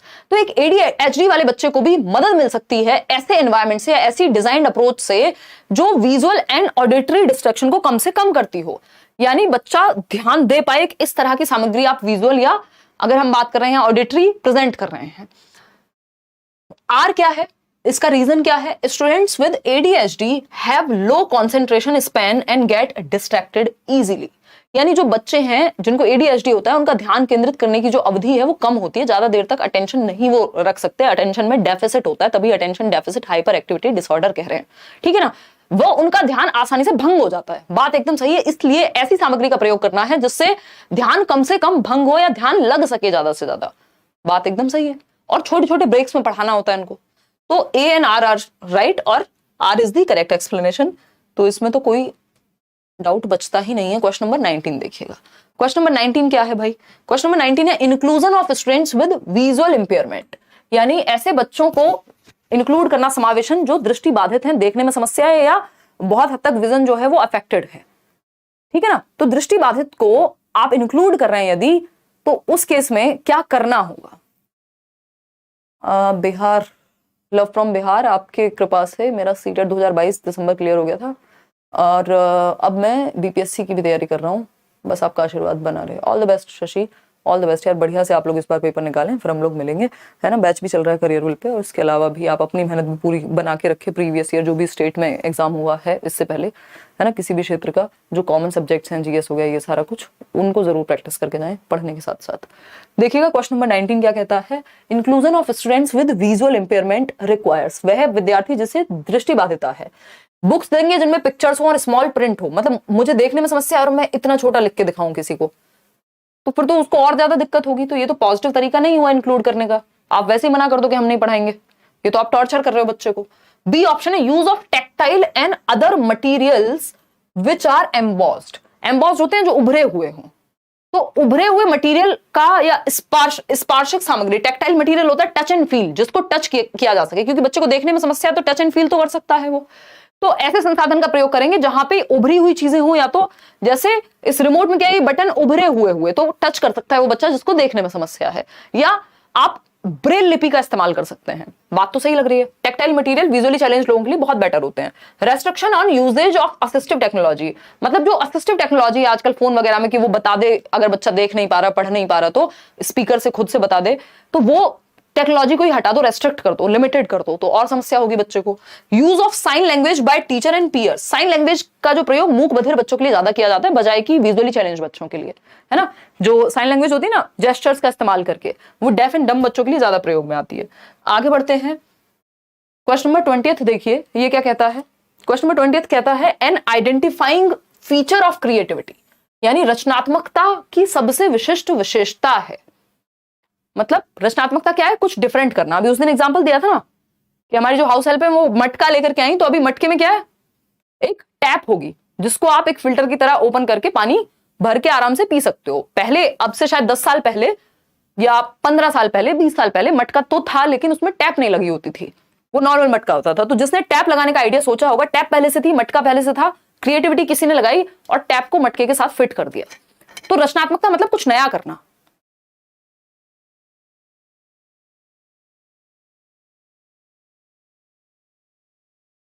बताइएगा फटाफट से, सी ऑप्शन कह रहे हैं कई लोग। An identifying feature of creativity, क्या होगी रचनात्मकता का फीचर। इस पे मैंने एक सेशन भी किया हुआ है बहुत पहले के टाइम पे कि कैरेक्टरिस्टिक्स या इसके कुछ एलिमेंट्स होते हैं FFOE, ठीक है ना। यहां पे जरूरत नहीं पड़ेगी, कंफर्मिटी होती है बस, बाकी जैसा बाकी लोग कर रहे हैं वैसा ही आपने करना शुरू कर दिया, तो ये तो कॉपी पेस्ट कहेंगे इसको। कन्वर्जेंट थिंकिंग इंटेलिजेंस से जुड़ा हुआ है जेपी गिलफर्ड के अकॉर्डिंग, कि आपको जैसे ये क्वेश्चन है इसमें कन्वर्जेंट थिंकिंग लग रही है, अभिसारी सोच, सिकुड़ती हुई सोच, कि एक क्वेश्चन है, 4 ऑप्शन है, इन्हीं में से कोई सही होगा, आपको 5वां कुछ नया क्रिएट नहीं करना। इसमें कन्वर्जेंट थिंकिंग लगेगी जब डिसीजन मेकिंग की जरूरत पड़ेगी, कोई एक चीज चूज करोगे तो। लेकिन जब डिफरेंट दिशाओं में सोचना हो, क्रिएटिवली सोचना हो, तो डाइवर्जेंट थिंकिंग। जब ऐसे राइटिंग करनी है तो दिशाओं में सोचना पड़ेगा, तो अपसारी सोच, ओपन एंडेड थॉट। तो डाइवर्जेंट थिंकिंग से जुड़ती है क्रिएटिविटी, साफ साफ। कौन कहता है, J P Guilford. Hypothetical deductive reasoning पे आज की बात नहीं हो रही है। C option is the right answer, और ये लॉजिक के लिए ज्यादा जाएगी। क्वेश्चन नंबर 21 देखिएगा, ये कहता है what does active engagement mean, यानी सक्रिय जुड़ाव क्या है, या बच्चे जब सक्रिय हैं, एक्टिवली एंगेज्ड हैं क्लासरूम में, तो उसका मतलब क्या है। इससे आसान क्वेश्चन धरती पे नहीं बन सकता, लड्डू क्वेश्चन कहते हैं इसको। इंक्वायरी एंड क्वेश्चनिंग, यानी देखो सक्रिय जुड़ाव, जहां बच्चा एक्टिव है वही तो एक्टिव एंगेजमेंट कहलाएगा। Drill and practice, road memorisation, passive listening. तो एक ऑप्शन तो आपने हटा दिया होगा कि पैसिव लिसनिंग यानी निष्क्रिय सुनना, यानी बस बच्चा बैठा हुआ है, सो गया चाहे, बस सुन रहा है वो लेक्चर, एक नींद ले ली उसने उठ के सुबह लंच तक, तो ये पैसिव लिसनिंग है। इसमें तो बच्चा एक्टिव है ही नहीं, है तो वर्ड में ही पैसिव लिखा हुआ है, तो कहां से एक्टिविटी आ गई। बात सही है नहीं, लेकिन 1% लोग इसे भी सही उत्तर दे रहे हैं, 2% हो गए वो लोग, कमाल कर दिया अपने, चक्कर आ गए मुझे ये देख के। बी में कंफ्यूज है 13% लोग। रोट मेमोराइजेशन भी हमें पता है कि रटने में हम बच्चों को एक्टिव नहीं मानते। अब ये नहीं है कि मैंने किताब ले ली सामने और मैं इधर से उधर चक्कर लगा के रट्टे लगा रही हूं तो इसको मैं एक्टिव कहूंगी कि बच्चा एक्टिव है ना। रोट लर्निंग, रटंत विद्या एक्टिव लर्निंग में नहीं आती। ड्रिल एंड प्रैक्टिस और इंक्वायरी में आप लोग कंफ्यूज्ड हैं। देखिए ड्रिल एंड प्रैक्टिस कुछ टॉपिक्स के लिए हेल्पफुल होती है, ठीक है, लेकिन ड्रिल एंड प्रैक्टिस से ज्यादा एक्टिविटी या ज्यादा सक्रिय बच्चा कहां होगा, इंक्वायरी में, जब वो पूछताछ कर रहा होगा, जब वो अपने दिमाग का ज्यादा प्रयोग करेगा। ड्रिल एंड प्रैक्टिस में क्या होता है, 2 एकम 2, 2 दूनी 4, 2 एकम 2, 2 दूनी 4, मतलब बार बार आप रिपीट कर रहे हैं। तो रिपीट से बेटर क्या है, जब आप दिमाग पे जोर डाल के कुछ नई इंक्वायरी कर रहे हैं, जब आप पता कर रहे हैं, जब आप क्वेश्चन कर रहे हैं, पूछताछ कर रहे हैं, है ना, जांच कर रहे हैं, तो ज्यादा बच्चा एक्टिव कहां होगा, ए ऑप्शन में। ड्रिल एंड प्रैक्टिस में रेपिटेटिव हो जाती हैं चीजें, रिपीट पे चली जाती हैं, तो ये इसको बहुत ज्यादा एक्टिव एंगेजमेंट वाली चीज नहीं मानी जाती, कुछ चीजों को याद करने के काम आ जाती है ये भी। तो ड्रिल एंड प्रैक्टिस को मैंने तो जितने भी क्वेश्चन देखे हैं सीटेट में पॉजिटिव नहीं माना जाता, कहीं पे भी आंसर आपको ये नहीं मिलेगा कि आप बच्चों को बार बार ड्रिल कराओ, प्रैक्टिस कराओ। अब फिर भी डिपेंड करता है 1% केसेस में कि क्वेश्चन में पूछा क्या है।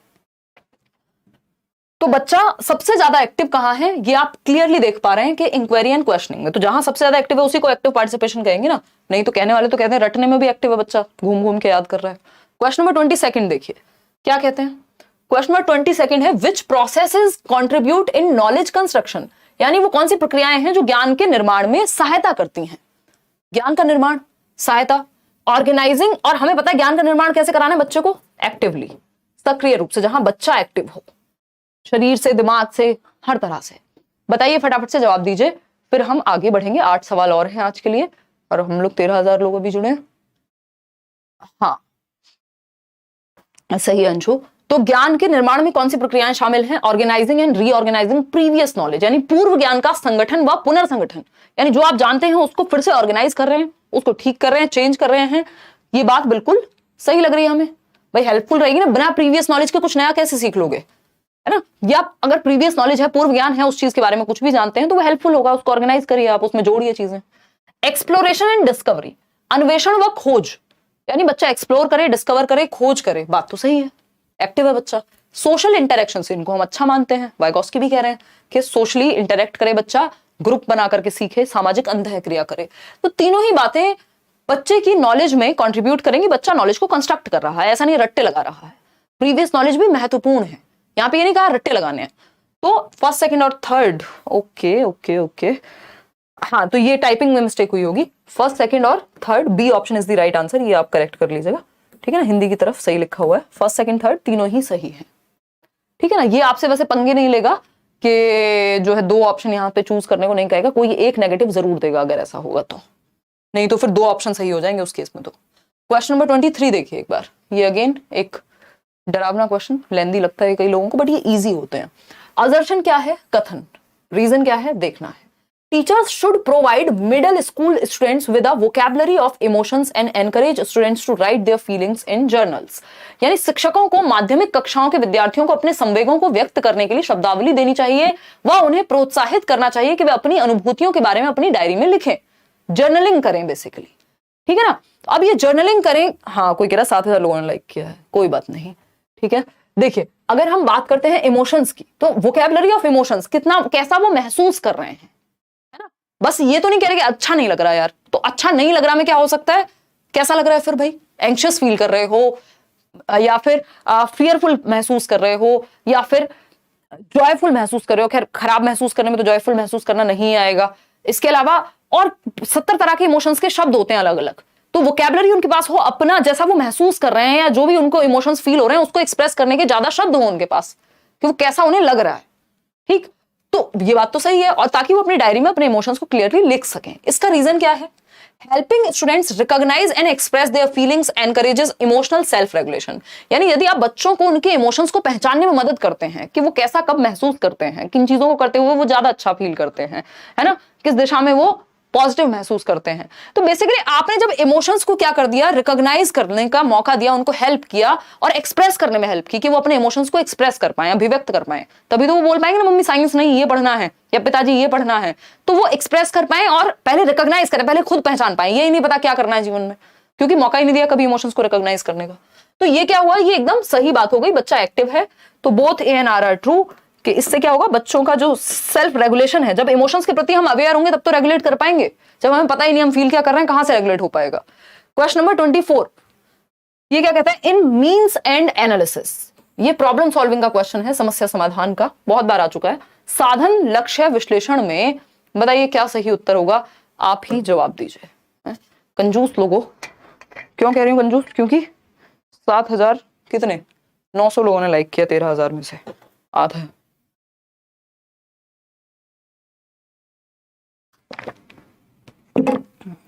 हाफ नहीं है, खैर ये नंबर 5,000 लोगों ने ही किया बस। देखिए ए ऑप्शन कह रहे हैं 48%। In means end analysis a step by step prescribed procedure is followed for achieving the goals. यानी स्टेप बाय स्टेप प्रोसेस होती है, तो वो तो फिर एक मेथड हो जाएगा, प्रोसीजरल वे हो जाएगा, मीन्स एंड एनालिसिस थोड़ी कहलाएगा। जहां स्टेप बाय स्टेप पहले से डिफाइंड है तो वो तो प्रॉब्लम सॉल्विंग के स्टेप्स हो जाएंगे। The problem is divided into a number of intermediate goals and then focus on solving each sub goal. The students begin at the goal and move back to the unsolved initial problem। यानी छात्र लक्ष्य से शुरू करते हैं और अनसुलझी प्रारंभिक समस्या पर वापस आ जाते हैं। या फिर D option, the student limits her search for solutions to situations that have something in common with the one you currently facing. तो इसको एनालॉजी कहते हैं कि आप समानता ढूंढ रहे हैं, जो प्रीवियसली आपने कुछ प्रॉब्लम सॉल्व की थी उससे मिलती जुलती समस्या है कोई, तो वैसी भी बात यहां नहीं हो रही है। देखो मीन्स एंड एनालिसिस को हमेशा इसमें सिंपल तरीके से पूछा जाता है, बस आपको पता होना चाहिए कि मीन्स एंड एनालिसिस होता क्या है। मीन्स का मतलब होता है साधन, एंड है आपका गोल, ठीक है ना, तो मीन्स गोल भी कह देते हैं इसको। तो साधन लक्ष्य के बारे में क्या होता है कि आपका जो लक्ष्य है उसको तोड़ लिया जाता है, ब्रेक कर दिया जाता है पार्ट्स में, कि सीटेट क्रैक करना है, ठीक है, तो सीटेट क्रैक करना क्या हो गया, लक्ष्य हो गया। मीन्स क्या हो सकते हैं, क्या लिखा है ये, अच्छा मीन्स क्या हो सकते हैं भाई, सीटेट क्रैक करना क्या हो गया, लक्ष्य। अब इसको मीन्स यानी साधन, तो इसको टुकड़ों में तोड़ेंगे। अच्छा सीडीपी हिमांशी जी से पढ़ेंगे, ठीक, ईवीएस भी लेट्स लर्न से प्लेलिस्ट देख लेंगे, नोट्स डाउनलोड कर लेंगे, तो आपने छोटे छोटे लक्ष्य बना लिया और फिर आप सीडीपी में पहले ये वाला टॉपिक सिलेबस कंप्लीट करना है, फिर प्रीवियस ईयर को प्रैक्टिस करना है, तो एक बड़े लक्ष्य को छोटे छोटे टुकड़ों में तोड़ दिया और फिर आप अचीव करने की कोशिश कर रहे हैं। तो एक गोल के सब गोल बना दिए, उसको मींस एंड एनालिसिस से जोड़ा जाता है। मींस एंड मतलब साध्य तक पहुंचने के लिए साधन का इस्तेमाल कर रहे हैं, ब्रेक करके, टुकड़ों में तोड़ करके। ठीक, तो the problem is divided into a number of intermediate goals, कि अभी क्या कर सकते हैं बड़े गोल तक पहुंचने के लिए, उस पर फोकस करेंगे और फिर ईच सब गोल को एक्वायर करने की या अचीव करने की कोशिश करेंगे। ये सिंपल डेफिनेशन है, इसमें कोई और ये ऐसा उत्तर है ही नहीं कि किसी और से हम जबरदस्ती मैच कर दें। ये सिंपल एक डिफाइंड वे में इसका डिफाइंड आंसर है। क्वेश्चन नंबर 25 देखिए क्या कहता है। क्वेश्चन नंबर 25 कहता है which of the following is the primary characteristic of mastery oriented learning. अभी कल परसों या जब भी लास्ट सेशन हुआ था तब मैंने बताया था 3 प्रकार का ओरिएंटेशन होता है या 3 प्रकार के गोल्स होते हैं लर्निंग के। एक होता है परफॉर्मेंस ओरिएंटेड गोल्स, दूसरा होता है मास्टरी ओरिएंटेड गोल्स या लर्निंग ओरिएंटेड गोल्स, तीसरा है फेलियर अवॉइडेंस ओरिएंटेड गोल्स। तो इन तीनों में से जब मास्टरी ओरिएंटेड लर्नर्स की बात हो रही है, जिनका फोकस मास्टरी पे है किसी चीज के, या किसी चीज में पारंगत बनने में है, मास्टर बनने में है, सीखने में इंटरेस्ट है जिनको, तो उनको पहचानना है आपको। They do not set any गोल, इनका कोई लक्ष्य ही नहीं होता। भाई कोई तो लक्ष्य होता होगा कि मुझे मास्टरी प्राप्त करनी है, ऐसा थोड़ी लक्ष्य ही नहीं होता कोई। फिर आता है B option, they believe that ability is stable and permanent. देखो जो मास्टरी ओरिएंटेशन की बात कर रहा है कि मैं इस चीज पे मास्टरी हासिल कर लूंगा, और वो ये कहे कि पहले से ही क्षमता तो फिक्स होती है, तो फिर मास्टरी कहां से हासिल कर लोगे? क्षमता तो फिक्स होती है, या तो होगी आपके पास या नहीं होगी, मास्टरी की जरूरत ही क्या है? फिर तो आपको पता है सब कुछ या नहीं है।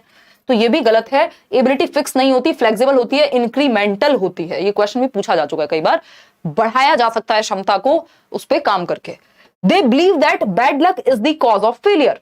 देखिए कोई भी समझदार व्यक्ति या कोई भी अप्रोच, जो चीज आपके कंट्रोल में नहीं है, अगर लक एग्जिस्ट भी करता है तो आपके कंट्रोल में नहीं है, तो आप उस चीज पे फोकस नहीं करते लर्निंग गोल्स में, है ना।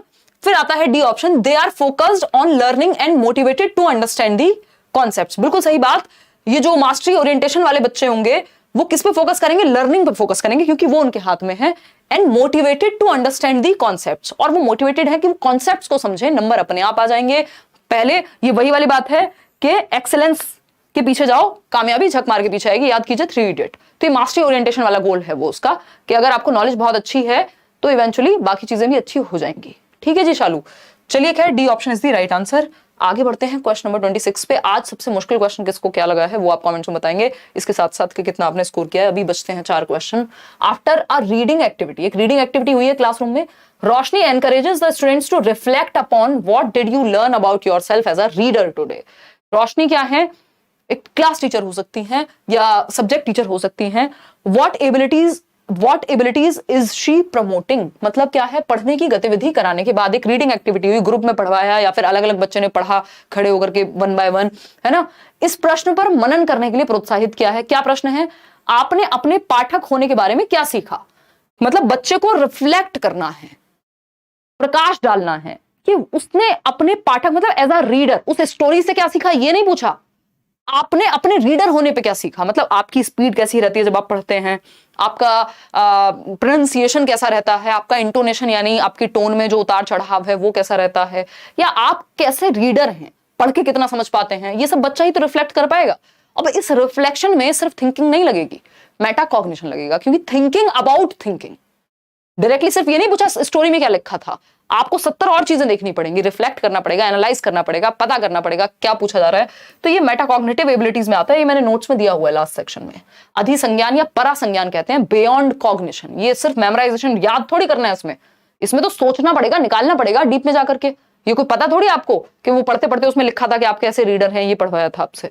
नकल की बात ही नहीं हुई, रटने की बात ही नहीं हुई। तो बाकी के 3 ऑप्शन तो वैसे इतने नेगेटिव है, यहाँ तो आपको उत्तर नहीं भी पता होता तब भी आप मेटाकॉग्निशन तक पहुंच जाते हैं। क्वेश्चन नंबर 27 देखिए एक बार। अगेन ये भी 4 क्वेश्चन आ गए मुझे लग रहा है एक ही सेट में, और ये लेंथी लगते हैं कई लोगों को, तो इसकी प्रैक्टिस करना जरूरी है। कथन क्या है? Classroom built on Vygotskian principles. भाई वाइगॉस्की से कम 5 क्वेश्चन आ गए इसमें, मिनिमम 4 तो 100% है। 5वां भी हो सकता है, एक आध मैंने मतलब मिस कर दिया हो, उस चीज पर बात ना कर पाए हो हम। लेकिन अभी आप देख रहे हैं प्याजे और वाइगॉस्की भर भर के पूछे जाने लग गए हैं। या तो प्याजे से 4 क्वेश्चन दे देगा या वाइगॉस्की से 4 दे देगा, प्याजे से 2 दे देगा। तो ये बड़ा अपने आप में डेडली कॉम्बिनेशन हो गया कि सिर्फ 2 थियरीज आपकी 6 नंबर 7 नंबर तक लेके जा रही हैं। वो एक सोशियो कंस्ट्रक्टिविस्ट वाला भी था। तो मैं देख रही हूँ 5 क्वेश्चन के करीब 30 में से बड़ा नंबर है सिर्फ एक टॉपिक से। तो assertion a classroom built on Vygotskian principles would provide lot of opportunities for children to interact and collaborate with each other. अब इस तरह की थियरीज में अगर आप फंस भी जाएं तो आपको देखना बच्चे को एक्टिव रखेंगे दोनों, चाहे प्याजे हो चाहे वाइगॉस्की हो। तो वाइगॉस्की के सिद्धांतों पर आधारित कक्षा कक्ष में बच्चों को आपसी अंतःक्रिया व सहयोग करने के बहुत से मौके मुहैया कराए जाएंगे कि बच्चे एक्टिवली एक दूसरे को हेल्प करके सीखें, ऐसी अपॉर्चुनिटी मिलेगी। बिल्कुल सही बात है, बच्चा एक्टिव है, इतना तो आप समझ ही गए, तो ट्रू हो गई बात। रीजन क्या है इसका? Learning is a social activity, group में सीखने की बात हो रही है, आप देख पा रहे हैं, और लर्निंग एक सोशल एक्टिविटी है जिसकी थियरी का नाम सोशियो कल्चरल अप्रोच है, वो तो कहेगा ही, तो बात तो सही है, तो दोनों बातें सही हो गई, ज्यादा टेंशन लेने की बात ही नहीं है। A option. थोड़ा स्मार्ट भी तो बनना है ना हमें, जब हम इतने क्वेश्चंस प्रैक्टिस करेंगे तो स्मार्टनेस से हमें खुद भी पता लगने लग जाएगा एक टाइम के बाद कि पूछा क्या जा रहा है या कौन सा उत्तर सही हो सकता है, बाकी के 3 गलत कैसे हो सकते हैं, एलिमिनेट कर सकते हो। A teacher should address the errors and mistakes made by students in the process of learning, यानी सीखने में होने वाली गलतियों और एरर्स को, त्रुटियां और गलतियां लगभग सेम ही बात है, तो एरर्स एंड मिस्टेक्स को आप कैसे एड्रेस करेंगे, उनको डील करेंगे एज अ टीचर। इग्नोर कर देंगे, इग्नोर करके तो सुधरने नहीं वाली, कुछ सुधर भी जाएंगे तो कुछ तो रह ही जाएंगे इग्नोर्ड ही, तो फिर आपके होने का फायदा नहीं हुआ। Minimising them through punishment, punishment का अधिकार आपसे छीन लिया गया है राइट टू एजुकेशन एक्ट 2009 में, जिसमें कॉर्पोरल पनिशमेंट, आप बच्चों को मुर्गा मुर्गी आंखें दिखाना, ये सब नहीं चलेगा, ठीक। Minimising them through negative reinforcement, reinforcement punishment दोनों ही तरीके खराब तरीके हैं, कंस्ट्रक्टिविज्म में एक्टिविटी पे फोकस होता है। Working out appropriate strategies to induce cognitive conflict, यानी बच्चों में संज्ञानात्मक द्वंद्व पैदा करने के लिए उपयुक्त रणनीतियां सोचना, मतलब अगर गलतियां हो रही हैं बच्चे से, मान लो कोई गलती हुई है तो उसको उस कॉन्फ्लिक्ट तक पहुंचाना कि कहीं तो गड़बड़ है, जब उसको रियलाइज खुद से हो वो वहां तक पहुंचाना बच्चे को। एप्रोप्रिएट ऐसी स्ट्रेटजीज इंड्यूस करना कि आप उससे 2-4 क्वेश्चन पूछ रहे हैं उसकी गलती, उसने कोई जवाब दिया, फिर आपने और उसके आसपास के सवाल पूछे, तो आप उसको अपने आप द्वंद्व तक पहुंचा रहे हैं, जहां वो अपने आप कंफ्यूज होगा, उसके दिमाग में आएगा यार कुछ तो गड़बड़ है, तो वो सीख पाएगा ठीक से। तो D option is the right answer over here. आगे बढ़ेंगे क्वेश्चन नंबर 29 पर। क्या कहता है भाई 29? देख रहे हो लेंथी क्वेश्चंस है, इनकी प्रैक्टिस अगर कर लोगे तो जल्दी सॉल्व हो जाएगा पेपर। क्वेश्चन नंबर 29 कहता है choose the example that illustrates intrinsic motivation. एक है बाह्य अभिप्रेरणा जिसको एक्सटर्नल मोटिवेशन या एक्सट्रिंसिक मोटिवेशन कहते हैं, कुछ लोग इसको नेगेटिव भी कह देते हैं। इंट्रिंसिक मोटिवेशन या आंतरिक अभिप्रेरणा को इंटरनल मोटिवेशन कहते हैं। इंटरनल में रीजन बाहर नहीं होगा मोटिवेशन का, और एक्सटर्नल में रीजन अंदर नहीं हो सकता। समझ पा रहे ना बात को? तो निम्न में से वह उदाहरण चुने जो आंतरिक अभिप्रेरणा को दर्शाता है। आंतरिक का रीजन बाहर नहीं मिलेगा, सबसे आसान तरीका है अगर आपको 1 नंबर ढूंढना है, बहुत ज्यादा दिमाग ना लगाए बिना, कि रीजन बाहर नहीं होगा उस ऑप्शन में। Shalu works hard to be first in the class so that she can dominate others. Reason बाहर है, दूसरों पे आधिपत्य जमाना है। रीजन क्या है? एक्सटर्नल है, तो ये तो एक्सटर्नल मोटिवेशन हो गई, एक्सट्रिंसिक ना कि internal. Reena completes her project work so that she gets first position. Reason बाहर है कि फर्स्ट आना है, मेडल लाना है, एक्सटर्नल हो गया ये भी, हमको चाहिए internal. Rani is working on a given assignment to avoid punishment. इसका भी रीजन बाहर है कि पनिशमेंट से बचने के लिए। ऑप्शन तो एक ही बचा, अब ये तो सही होगा ही, 5वां थोड़ी लिखाएंगे कहीं। Urmil researches on her project because the topic interest her. Reason बाहर नहीं है, अंदर है, क्योंकि रुचि है उस टॉपिक को पढ़ने में। तो ये इंटरनल मोटिवेशन है जिसका रीजन बाहर नहीं मिलेगा आपको। तो D option is the right answer. Urmil अपने प्रोजेक्ट पर शोध करती है क्योंकि इस विषय में उसकी रुचि है। अब ऐसा नहीं कि रिसर्च बाहर की दुनिया में नहीं हो रही है, उसको डिग्री नहीं मिलेगी, बट द रीजन इज कि उसको इंटरेस्ट है इसलिए कर रही है। कोई टीचर बन रहा है और टीचर बनना चाहता है, उसके लिए तैयारी कर रहा है, चाहता है जहां आ गया मतलब इंटरेस्ट है, रीजन चेंज हो गया। रीजन इंटरनल है तो इंटरनल मोटिवेशन है उर्मिल का किसी प्रोजेक्ट पे काम करने का। तो D option is the right answer. आगे बढ़ेंगे, और हमें बच्चों को इंटरनल मोटिवेशन के लिए ही प्रोत्साहित करना है। क्यों? क्योंकि हमें सिखाना है कि learning for the sake of learning, यानी हम सीख रहे हैं क्योंकि हमें सीखने में इंटरेस्ट है। आगे बढ़ते हैं क्वेश्चन नंबर 30। ये अगेन आप 3 इडियट से इसका बहुत अच्छा उदाहरण निकाल सकते हैं। जब वो राजू श्रीवास्तव, नहीं वो कौन, कोई तो उसमें है ना, आर माधवन, जब वो बोलते हैं अपने पिताजी को, जो लेक्चर देते हैं वो, कि एक छोटा कैमरा होगा, छोटी गाड़ी होगी, छोटा घर होगा, व्हाटएवर, बट खुश रहूंगा। उसका रीजन क्या है? वो इंटरनल हो गई मोटिवेशन, कि उस काम में आपको इंटरेस्ट है चाहे पैसा कम मिल रहा है। ठीक है जी। अगर हम बात करते हैं क्वेश्चन नंबर 30 की, तो finding that a lot of students in his class have difficulty in standard English and do not speak in his class. A middle school English teacher encourages that students to express themselves in whatever language they are comfortable. He then builds on students' thinking and helps them to learn other phrases to enhance their skills. Which perspective is the teachers pedagogy rooted in? Pedagogy का मतलब क्या है? Science of teaching, art of teaching, way of teaching. तो एक बच्चा है, यह देखते हुए कि उनकी कक्षा में बहुत से छात्रों को मानक अंग्रेजी में कठिनाई होती है, यानी एक स्टैंडर्ड इंग्लिश बोलने में दिक्कत होती है, और वह कक्षा में बात नहीं करते। अब क्योंकि वो इंग्लिश में सब बात कर रहे हैं और एक बच्चा है जो कंफर्टेबल नहीं है, कुछ बच्चे हैं जो कंफर्टेबल नहीं है इंग्लिश में, तो वो बात ही नहीं करते, चुप बैठे रहते हैं क्योंकि अंग्रेजी नहीं आती। एक माध्यमिक विद्यालय यानी 6 से 8 की बात हो रही है, हालांकि पेपर 1 में आया हुआ क्वेश्चन है तो इससे आपको ज्यादा अंतर पड़ता नहीं है।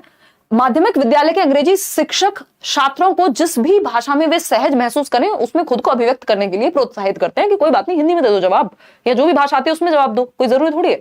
इसके बाद वह छात्रों की सोच को बढ़ावा देते हुए उनके कौशल को बढ़ाने के लिए अन्य वाक्यांशों को सीखने में उनकी मदद करते हैं। अब वो मातृभाषा से इंग्लिश सिखाने की बात कर रहे हैं, तो ये कौन सा पेडागोजिकल टूल है?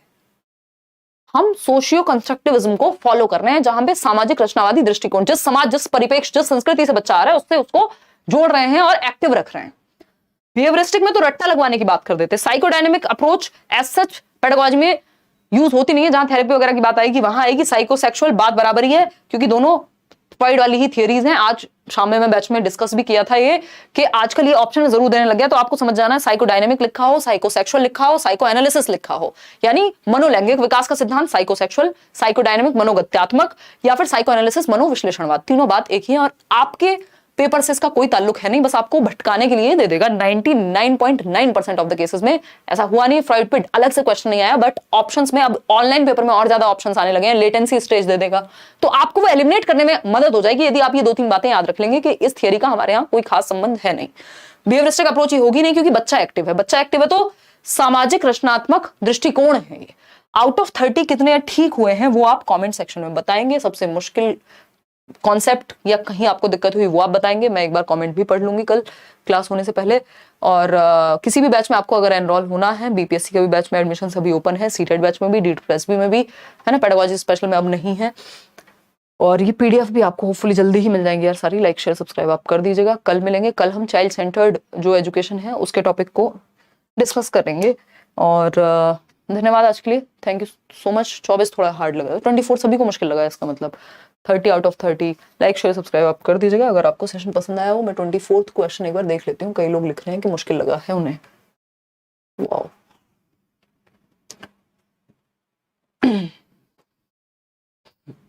हाँ मुझे पता ही था ये मीन्स एंड एनालिसिस की ही बात कर रहे होगे आप। देखो मीन्स एंड एनालिसिस में सिंपल यही होता है कि एक बड़ा गोल होगा, ये आपको किसी भी प्रीवियस ईयर में मिलेगा, आंसर इसका एक ही रहता है कि एक बड़ा गोल होगा, उसको टुकड़ों में तोड़ दो।